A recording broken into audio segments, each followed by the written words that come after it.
Everyone, welcome back to my channel. Oh my goodness, I have a fun little video in store for you today. I wanted to show you all my book collection, and it looks like it is trying to cut off the top shelf. Okay, and I'll just lower it as we get down. Um, but this is my little book nook, as you can see. I'm really proud of my book collection. It used to be, I had like this really skinny 5-shelf bookcase, and all of my books were crammed in there. Some were standing up, some were, laying on their sides. It's just kind of like playing Tetris, just getting it in there where it fit in. Um, but I just wanted to, like I said, show you my book collection and, the things that I'm interested in. I don't think it's that bad. My husband's like, all you have is like scary stuff and mysteries. And I'm like, yeah, but that's what I like. When I was younger, I always thought reading was just for like schoolwork and stuff like that. But then I learned that you could actually read for pleasure and go on little adventures and things like that. So, that's, this book right here is what really drove that idea home for me. And I know you've probably heard me talk about this book like 100 gazillion times, but it is Broken Hearts by R.L. Stine. This is the first book that made me realize like I can read for fun, and I devoured these Fear Street books, like R.L. Stine and Fear Street. That's all I read. And my mom did not care. She would just take me to the library, or if we were in the store and, she wanted to shell out maybe $6 or $7, she would buy me one. I had so many of those books, but this is the only one that has survived my childhood. I'm like, you can take all the books away if you want, but let me just keep this one. But I loved the Fear Street books, and the Super Chillers especially, because the Super Chillers were like super duper scary. And this is before Goosebumps. And when Goosebumps came out, I'm just like, Fear Street. Fear Street is where it's at. It is such a cold and rainy day. And I may or may not have a couple shots of amaretto in my coffee. Oh, good stuff. So it started with this. And then also, when I was in school, we were learning about the Salem witch trials and things like that. And I found out about the Fear Street trilogy. And this is kind of like going back to an origin story of why Fear Street is such a spooky little street, like why all the scary things happen on Fear Street. So it starts out with The Secret. And there is, a witch burning, and, they were innocent women. And so the husband of the mother and daughter that were burned at the stake, they were the goods. He decided to curse the fires. That was their name starting out. But at the end of this book, The Burning, he changes his name to Fear. So you have to read the books to find out why. But they're really good. And I actually bought these again because I had these when I was a kid, but I guess I, donated them either to like a thrift bookstore or to the library, because I felt I was too grown up for these things. And then I got older, I'm like, man, I really miss those books. Like the nostalgia got to me, so I ordered them again. There is this website, it's called thriftbooks.com. You better not bark. You better just be looking out the window. Lexi is down here. Hey, baby girl, you want to be in the movie too? You want to be in the video? But yeah, thrift books. It's thriftbooks.com. You can get like paperback books for super, super cheap. The shipping and handling is like nothing. So I got these, and then I also got The Babysitter. This is books 1 and 2. I think this was a trilogy as well. because I was babysitting at the time. I'm like, yeah, let's read a scary story about a babysitter. Yeah, like no problem there. And I'm like, oh my goodness. I don't want to be a babysitter anymore. It's too scary. But it's really good. It is a really good book. And then I have a couple of the Fear Street cheerleaders books. Like I remember reading that one, like how creepy does she look? Oh, she looks super creepy. And here's another super chiller. I don't remember, I know I've read these books, but I don't remember them. And it was always, but I remember I liked them. So I'm going to have to read them again to find out, like, man, why did I like them and why did I buy them? But like I said, it was for nostalgia's sake. Let's see. What else do we have? Now this is a collection of Fear Street books. This is called R.L. Stine, Fear Street, The Beginning. So in this, we have The New Girl, The Surprise Party, The Overnight, and Missing. So it's kind of like a collection of Fear Street books in like one book. So I thought that was really handy. Like instead of having like one, two, just consolidate. Saves room. Saves room on my bookshelf. And I haven't read these either. It was just like I said, for nostalgia's sake. I know, I'm weird. And then he did come out with some new Fear Street books.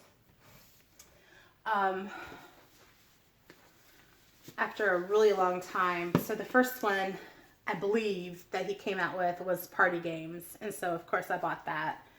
And then there's a couple more. Well, a few more, but I only have a couple.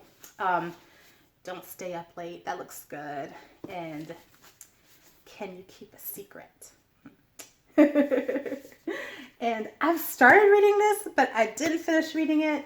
There were like other books that were a priority, and I'm like, I have it, I own it, like I will get to it. So once I read it, I may do a book review on it.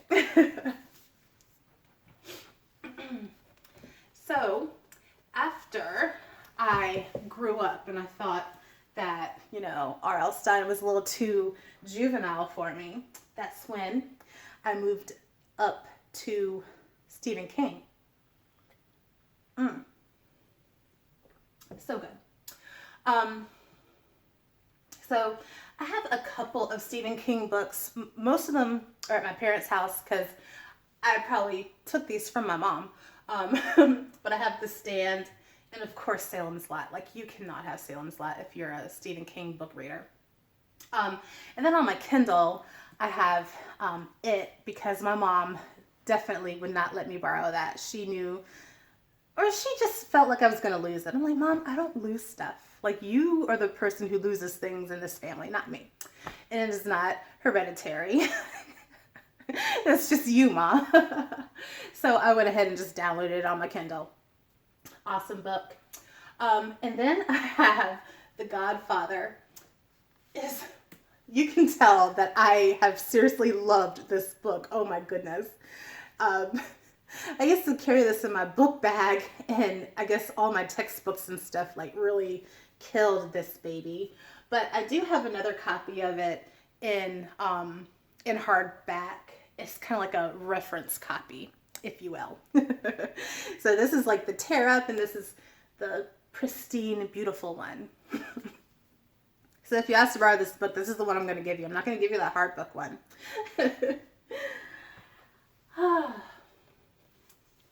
Next, I have Catcher in the Rye. I was watching an episode of Criminal Minds, and Spencer had said that a lot of serial killers had this book, like, in that, have read this book. And I'm like, why? So I've started reading it, but I never finished it. That's one bad thing about me. Like, I always start something and I never finish it. So I'm going to be using a lot more time actually reading all of these books. Most of them I have read, believe me, but there are a lot that I have started on but did not finish. So that's Catcher in the Rye. Oh, Peyton Place. Oh my goodness. This is another book that I haven't read, but I just wanted to have it in my collection because I loved the movie so much. I believe it was Lana Turner, Sandra Dee, I think. Really, really good movie. And another reason why I wanted this book is because I learned that, it was a banned book for a really long time. And so I'm like, oh, that makes me want it even more. So I'm not sure. I think I got this from one of those second-hand bookstores. In my hometown, it was called the Bookworm. And I don't know if it's still around or not. If it is, it's definitely not in the same place that it used to be. But if you liked the movie, and you haven't read the book, this book has been out since like the 50s, I think. And it was just written by, a housewife. And she had an imagination. Quite a movie. And so, I have a couple, I'm not a romance person, but I really did love The Notebook. The thing that got me was Ryan Gosling. I'm like, hey, I don't like romance, but I love me some Ryan Gosling. So I read the book, and the book is just as beautiful as the movie. Oh my goodness. I have Alice Walker's The Color Purple, Alex Haley Roots. I think those are, and then Maya Angelou's I Know Why the Caged Bird Sings. I think those are like 3 books that definitely need to be in your book collection. Like, top 3 books that need to be in your book collection. Then I have The Chronicles of Narnia.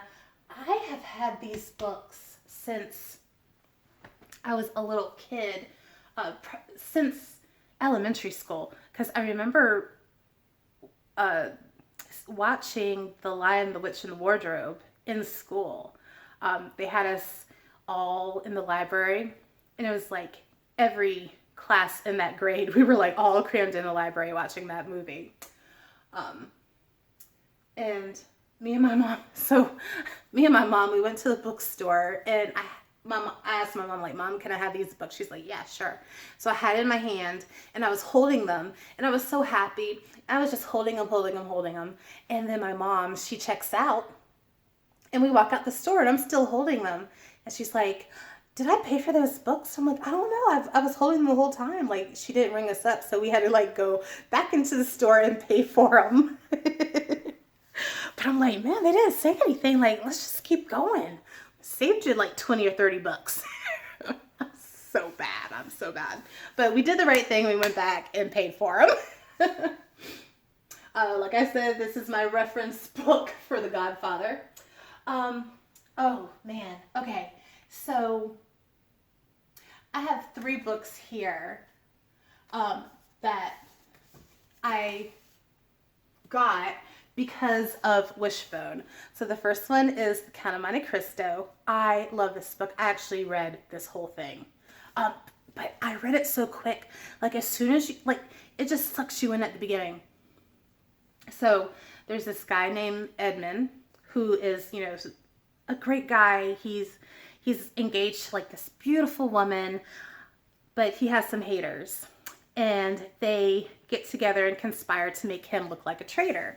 So he is sent to prison, and he's in prison for like 20 years, a long, long time. And he meets his,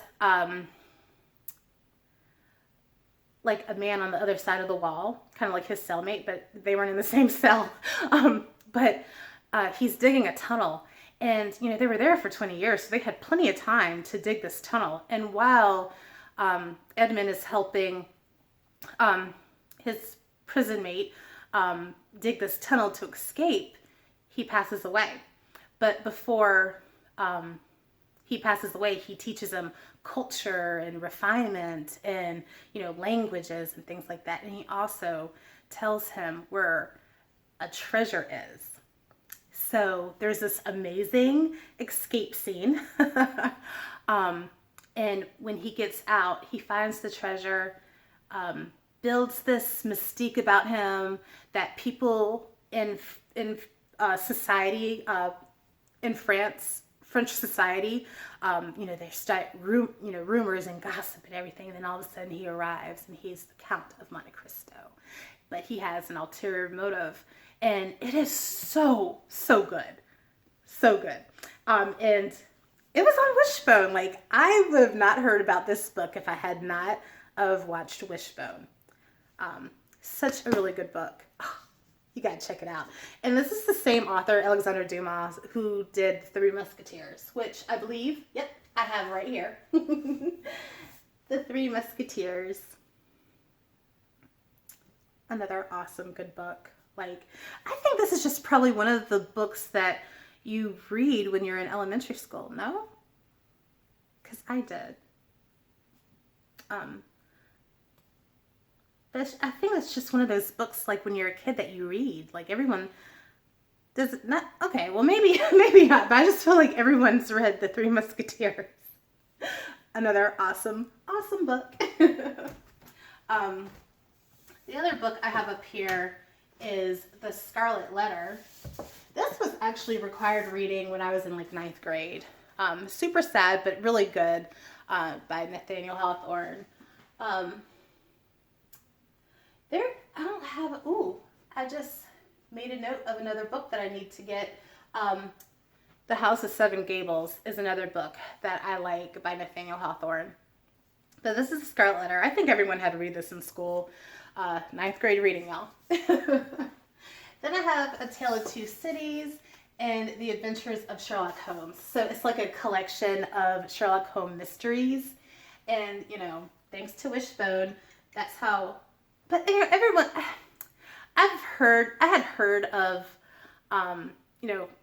Sherlock Holmes before I had seen that episode of Wishbone. But then I'm like, ooh, now I'm really intrigued. So, of course, my mom took me to the library so I could, read some of his mysteries. Awesome. Okay, we are on the second shelf now. Whew. Okay. So, of course, I think everyone has the Twilight series, Twilight, Eclipse, New Moon, and Breaking Dawn. I don't know why I don't have these in order, but now I feel like I need to have them in order because now it's bothering me. And then I have The Help. I loved the book and I loved the movie, but what I really loved about the book was, like, when it came out, I don't know, maybe it was on the Today Show or something. I really don't know. Okay, so I don't know how it became such a popular thing because, this was like before, TikTok. Maybe it's just word of mouth. But I think everyone had heard, like, ooh, The Help is an awesome book. And so I remember I went to Barnes & Noble to pick up a copy of this, and I was just standing in line getting a latte from Starbucks, and this lady was sitting down and she was drinking some coffee. She's like, have you read that book? I'm like, no, not yet. I really want to. And she's like, oh, it's such a good book. And I felt like, man, I need to get your phone number so, like, we can talk about it after I read it. But I didn't think of it at the time. But it is so fun, the conversations that can start over a book. That's what I love about books. Like, they are the best icebreaker and a great way to get to know people and, like, understand their heart and their mind. It's like, it's a great, like, psychological evaluation of people. Like, what do you like to read? And then, you just kind of, like, get your profile based on the books that they like to read. If they say Catcher on the Rye, #1, then you might want to run. I'm just kidding. And then I have The Hunger Games. I really don't know why I bought this book. I don't know.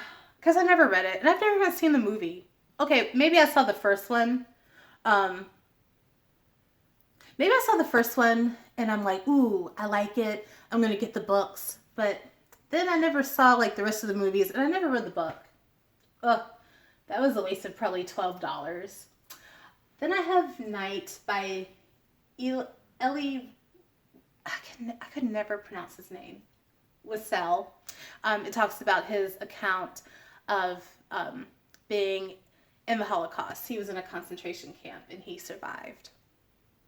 Then I have these two books. I think every lady might have this in their book collection or have read it. The first one is Don't Make a Black Woman Take Off Her Earrings. And it's by Tyler Perry and it's through Medea's voice.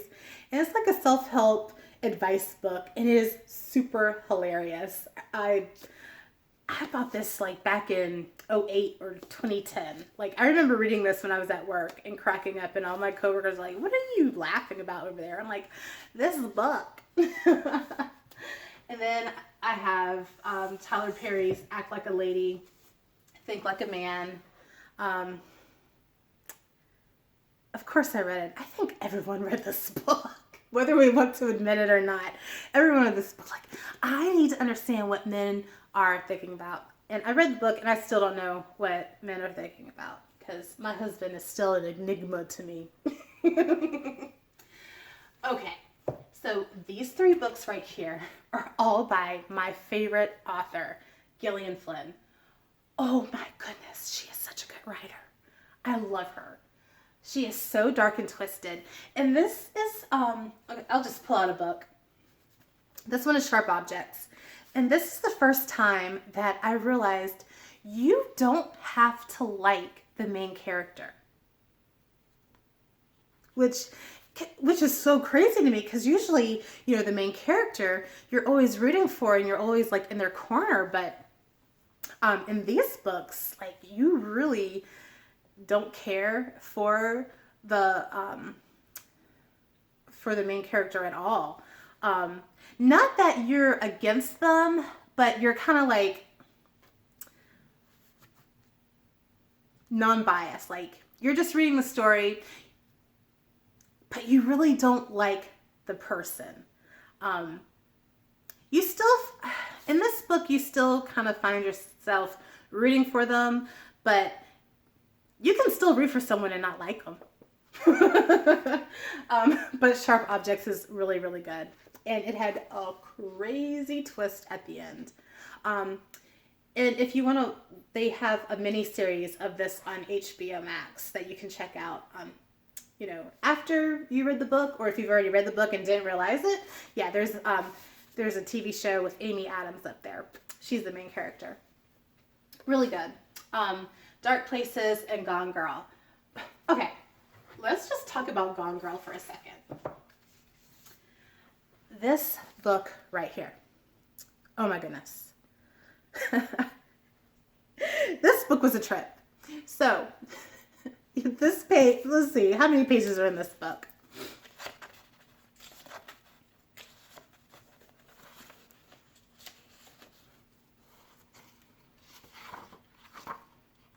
Okay, so there are 413 pages in this book, okay?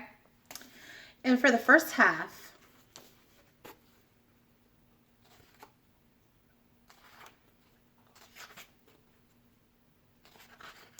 okay, so from page 1 up until page 220, you are all for the main character, Amy. And then it twists. And then you find out you hate Amy. And you're like, whoa.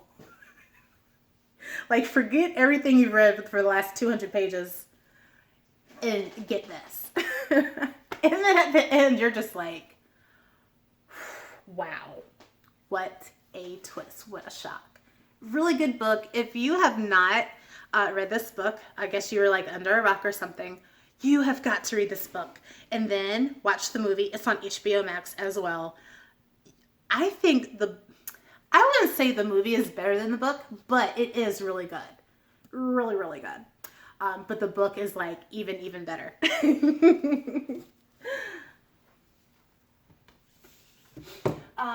Let's see. The next trilogy I have is The Girl with the Dragon Tattoo, The Girl Who Played with Fire, and The Girl Who Kicked the Hornet's Nest. Oh my goodness, such awesome books. It's a trilogy. It's a mystery trilogy. The main character is Elizabeth Salander, and you know what? Now that I think about it, I don't really think I liked her too much, like her character. I still rooted for her, but she was really, she's a genius. Okay, she's like a super hacker, super duper smart. But she's really rough around the edges, and she likes to be by herself, and she has really gone through some stuff growing up, which helps you understand why she is the way she is. So she might not be your cup of tea or cup of coffee, but she is an awesome character. I think I actually watched the movies before I read the books. Me and my mom, we were like surfing Netflix one day, and we actually saw like the European version with Noomi Rapace. I don't know, is she Swedish? I think she's Swedish. Yeah, I think this is like the Swedish version of these. And I know they did one movie with like Daniel Craig and that other girl, what's her name? I can't remember. They did like an English version of it, but I really like the Swedish versions, honestly. And that's how I first found out about Noomi Rapace. Like, she is an awesome actress. And she always pops up in the weirdest things. Like, you don't look for her and you're like, oh, there's Noomi. Hey. Like, I didn't know she was going to be in this movie. She's an awesome actress. And then someone continued the trilogy and wrote more books. I haven't read them. It's on my list of books to read, but I have not read them yet. But the first three I've actually read, and reread. Okay, so moving on, James Fry. Okay, so I don't know if y'all remember this, but he wrote this book, A Million Little Pieces, and passed it off as an autobiography, which is supposed to be nonfiction, like it's supposed to be true. It's not? Okay. All right. So I have a reference version of this. It was on Oprah's book club. Okay. So, it was an autobiography, and so I guess autobiographies are supposed to be true, but then kind of find out, he made up some stuff in the book, and there's like this big old controversy, and he goes on the Oprah Winfrey Show, and Oprah Winfrey is just pissed, and she's like, I believed in you, and I feel like you lied to me. I mean, you could not have paid me to be on her show. I don't care. But he went up there and he tried to, give his side of things. But Oprah was not having it. She was over it. But it's crazy. Like, this first book that I bought, it has the Oprah's Book Club, seal on it. But then when I went back to get like the reference guide, because this one has been like loved, it's not up there. It's still a really good book. It was just like a lot of controversy. So there we go. But before I even read A Million Little Pieces, I read My Friend Leonard. And I had never read a book before that had cursing in it. Well, okay, of course Stephen King, but this has cursing in it. Like, Stephen King, every once in a while, he'll have like an F word in there, But I mean, this one is just like, man, like, is there a sentence without the F word in here? Like, good God. Like, it was just heavy on the cursing. And I'm just like, okay, I I can get with this because I do have a bit of a sailor's mouth that I got from my mom. I got it honestly. But My Friend Leonard, it was really, really good. And it was really, really sad. I don't know. I know there's a movie for A Million Little Pieces, but I don't know if he came out with a movie or if a movie has come out from My Friend Leonard. But it's really good. And it still kind of like continues on with like the drug rehab storyline. You know, this is really, really good. I think this is one of those first books where I was just like, wow, it really opened my eyes on, you know, how other people live. Because I think I was maybe 18, 19, 20 when this book came out, and still kind of sheltered. Not a lot of life experiences. So this one really opened my eyes, like, to, wow, people really have shit going on in their lives. So it's really good. Really, really good. I have Precious. This is another one of those books where it's just like, wow, I can't believe people have gone through a life like this. So sad. It really tore my heart out. And the movie doesn't make you feel any better. It doesn't really have a happy ending. It just kind of leaves you to figure out how her life continues on after the book. So it's just one of those really sad books. Oh, but it's really good. It's really fucking sad. Oh my gosh. Then I have some more classics. Jane Eyre by Charlotte Bronte, Pride and Prejudice, Northanger Abbey. This was another book that I wanted to read because of Wishbone. It's really good. It's by Jane Austen. The Three Musketeers that I showed you earlier. Great Expectations by Charles Dickens. Oh, The Secret Garden. Oh, I love this book. I read it when I was in like 3rd grade, and then I reread it again when I was in 5th grade because it was like required reading for 5th grade. And I just remember one word in here is queer. And that was kind of like one of the vocabulary words for this book. I remember clearly, like my teacher, I don't know why she tried to make it she put so much emphasis on the word queer. But in this book, it was like strange, odd, queer. That was the definition. So you're a 5th grader, you're like, why? I'm like, okay, now I understand.